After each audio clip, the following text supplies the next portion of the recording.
Hello again, Mitchell Sigman for Acoustica Zeros and Ones blog. This video today is intended for those of you who are still using Mixcraft 6. Cool video effect here. And we're going to talk about reasons why you should, could, and would want to update to Mixcraft 7.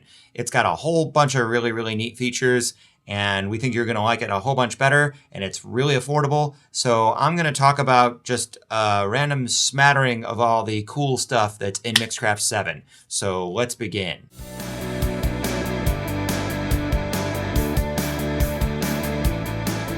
All right, now contrary to popular belief, 64-bit virtual instruments and plugins won't sound twice as good as 32-bit ones. They are not 32 better.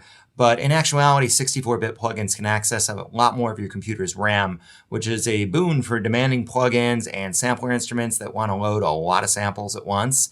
So that's a really good thing to have. And unlike most competing DAW software, Mixcraft actually lets you simultaneously use 32-bit and 64-bit plugins, so you can rub that in your friends' faces.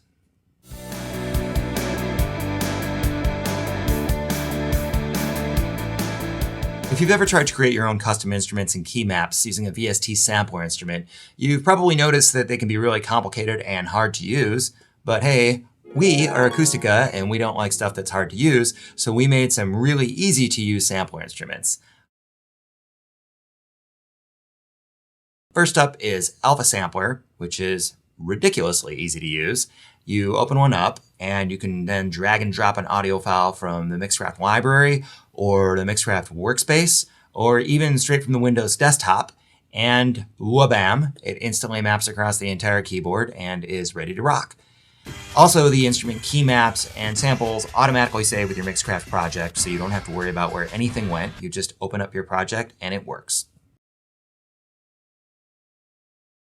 If you're familiar with any of the Akai MPC drum samplers, you'll be right at home with Omni Sampler. It's designed primarily for drums, loops, and other one-shot kind of stuff.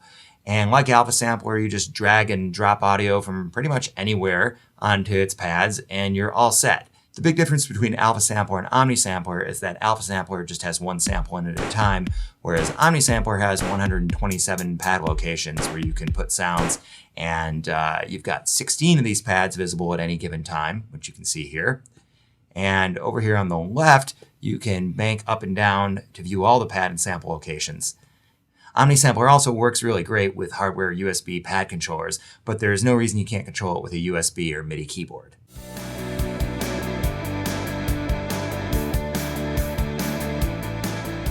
While we're talking about all this drummy kind of stuff, Mixcraft 7 has a new editing window which is not only convenient, but it's actually really fun to use.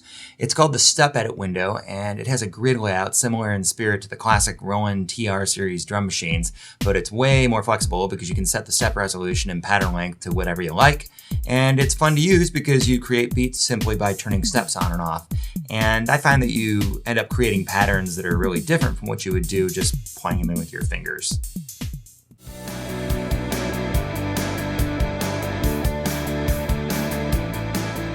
Also behind the scenes, Mixcraft's programming has been optimized for speedier performance, especially with projects containing large numbers of MIDI and audio clips. You'll also notice that the user interface has been updated graphically. Most notably, we've changed the white background to a gray background, but there are a bunch of other little changes that make it a better experience and just nicer to use. There are also searchable effects lists, searchable instrument presets. There are also super cool new instruments, including the Journey String Modeling Synth, the Renegade Analog Monster Synth, and a bunch of new loops, new samples, and a whole lot more. Plus, we added a recently used effects list and configurable effects folders for quick access to your favorite effects.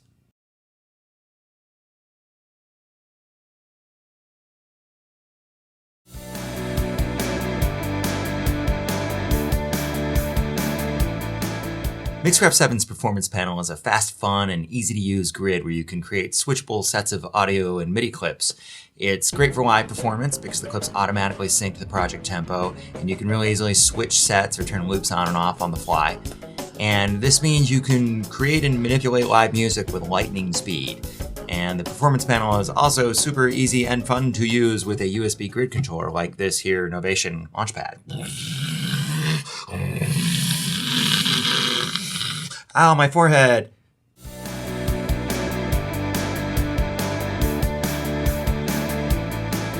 This one might not seem all that exciting, but if you do a lot of mix automation, it's a huge time saver. Basically, you can highlight any region of automation, hit Control-C to copy, and then place the caret anywhere you want to copy to. Hit Control-V, and the automation just copies and pastes, and it's beautiful and works great.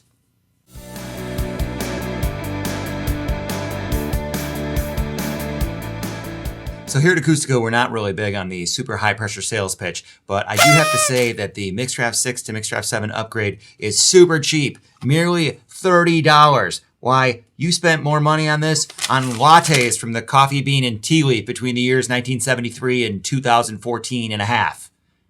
It is a really good deal. And to update, all you got to do is click on this annoying flashy thing over here that I'm going to put there. And you can click on that, or you can click on the link in the blog text. And I am Mitchell Sigman for Acoustica, and I approve this message.